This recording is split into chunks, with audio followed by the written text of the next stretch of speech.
question du bilan qui ne cesse de grimper en Haïti à la suite de ce séisme qui s'est passé ce week-end. On est à plus de 2200 morts, 332 disparus. Et on va parler de tout ce qui se passe là-bas avec Sacha Wilkie-Mérazil, qui est étudiant en immigration et relations interethniques, dis-je, à l'UQAM. Bonjour à vous. Bonjour, M. Zappa. Dans la rubrique Faites la différence aujourd'hui, vous publiez un texte fort intéressant avec une perspective historique sur tous les défis qui ont jonché le parcours des Haïtiens depuis l'indépendance du pays. Et vous craignez également une révolte populaire à la suite de tout ce qui s'est passé récemment. Parlez-nous de ce qui vous inquiète. Donc, bien évidemment, M. Zappa, Haïti se trouve présentement dans une situation où est-ce que le président a été assassiné le 7 juillet dernier. Donc, c'est sûr que dans un pays où est-ce qu'il n'y a pas de chef d'État, il n'y a pas de président, on sait que ça laisse souvent place au chaos. Et puis, quand on regarde l'histoire d'Haïti, on voit qu'il y a plusieurs épisodes dans l'histoire d'Haïti où est-ce qu'il y a eu des coups d'État et puis qu'il y a aussi eu des périodes où est-ce que les présidents étaient assassinés ou exilés. Donc, ce séisme qui a frappé Haïti le 14 août dernier survient dans un moment, malheureusement, qui est une bien triste coïncidence pour le peuple haïtien. Oui, ça survient au moment d'une crise politique qui déstabilise le pays, qui déstabilise également l'organisation des secours sur le terrain. Il y a des besoins de base qui ne sont pas comblés en ce moment, M. Mérazil. On pense aux gens qui ont faim, qui ont soif, qui n'ont pas accès à des médicaments, qui n'ont même plus de toit, qui ont passé les derniers jours sous la pluie, sous les vents, sans pouvoir se réfugier. J'ai envie de dire, c'est presque du jamais vu, un tel niveau de détresse à tous les niveaux dans la société haïtienne.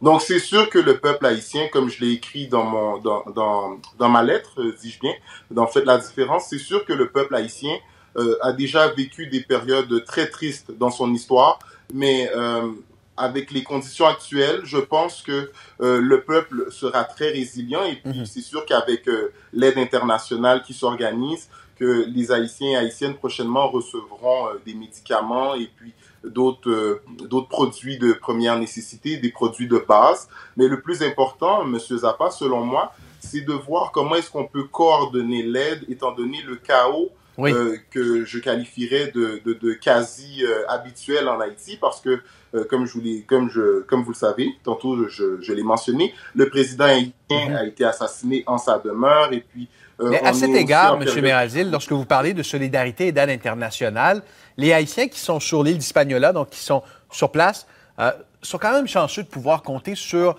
la solidarité de la diaspora haïtienne, entre autres celle du Québec, qui a un rôle important et déterminant à jouer là-dedans. Tout à fait. Et puis, c'est sûr que de notre côté, au Québec, on sait qu'il y a une très forte proportion d'Haïtiens qui vivent au Québec, à Montréal et dans les environs notamment. Et puis, c'est sûr que le peuple québécois en tant que tel s'est montré très solidaire au lendemain du 12 janvier 2010.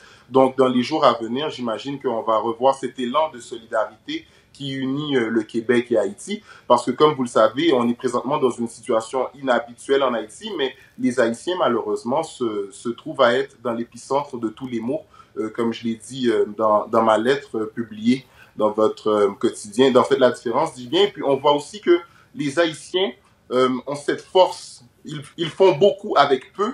Et je pense que lorsqu'on leur donne quelque chose, lorsqu'on leur tend la main, ils vont être en mesure de réaliser avec ce qu'on leur a donné. Et si dans les prochains jours, il y a des personnes qui veulent aider, je ne sais pas si ça va pouvoir se faire sur place, étant donné que les vols sont suspendus entre le Québec et Haïti. Mais s'il y a des personnes qui veulent donner à des organismes sur place ou s'il y a des personnes qui veulent aller voir les organismes de bienfaisance de la communauté haïtienne qui, dans les prochains jours, enverront des conteneurs en Haïti, j'invite ces personnes-là à le faire. Mais pour revenir à la coopération internationale, on voit que les Haïtiens ont besoin d'accompagnement, que les Haïtiens ont besoin d'être écoutés, qu'on a besoin de cibler que les Haïtiens ont besoin de cibler les secteurs dans lesquels ils ont besoin d'aide et d'accompagnement. Parce que, comme vous le savez, M. Zappa, c'est une bien triste situation présentement en Haïti, d'autant plus que ça coïncide avec la saison cyclonique et avec aussi la rentrée des classes dans les prochains jours. Vous parlez de résilience, hein? 70 % des Haïtiens qui vivent avec moins de $1 par jour. C'est un chiffre qui en dit long. Alors, on souhaite bon courage à tout le monde. Évidemment, on invite les gens à faire preuve de solidarité. Sacha Wilkie-Mérazil étudiant en immigration et relations interethniques à l'UQAM, signataire, auteur, devrais-je dire, de cette lettre dans la rubrique Faites la différence, qui est disponible sur les plateformes web de Québecor. Merci beaucoup. Merci à vous, M. Zappa, et puis merci à toutes les personnes qui vont donner généreusement. Au revoir.